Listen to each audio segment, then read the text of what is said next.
ஆமாமா. அப்படியா? சரி சரி சரி, இந்த விஷயம் எனக்கு தெரியாதா? அதுக்கப்புறம் சரி சரி, வைக்க நீங்க எப்போ வந்தீங்க? நான் வந்து 1 மணி நேரம் கிட்ட ஆகுது. ஆமா, எப்போ 2 மணி நேரம் 3 மணி நேரம் மணிக்கணக்கில் போன் பேசுவேன். இப்ப என்ன 1 மணி நேரத்துல போனை வச்சுட்டேன்? அது வேற ஒண்ணு இல்லைங்க, யாருன்னே தெரியல, அதான் 1 மணி நேரத்துல போனை வச்சுட்டேன்.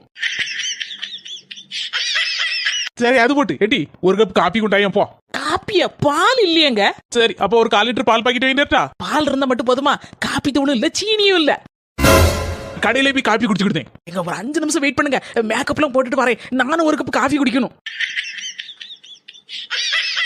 காப்பி குடிக்க கடைக்கே போல தைய போந்தல. இதுக்கு மட்டும் கோவப்படுத்தி இல்ல, பொறுப்பு இருக்காண்டமா? என்ன தட்டி பொறுப்பு இல்ல, எனக்கு எல்லாம் பொறுப்பா தான் நான் இருக்கேன். காலையில இருந்து கரண்ட் இல்ல, இபி ஆபீஸ் கொஞ்சம் போன் மட்டும் என்ன ஏதுன்னு கேட்கலாம்ல? நின்னு கேக்க. Hello EB ஆபீஸா? கரண்ட் எப்போ வரும் சார்? என்னது 1 மணி நேரம் ஆகுமா? என் பொண்டாட்டி ரொம்ப கோவப்படுதா சார், அதனால எங்க வீட்டுக்கு மட்டுமாது, யார் ஒருத்தருக்கும் தெரியண்டா, எங்க வீட்டுக்கு மட்டும் கொஞ்சோட கரண்ட் அனுப்புங்க சார்.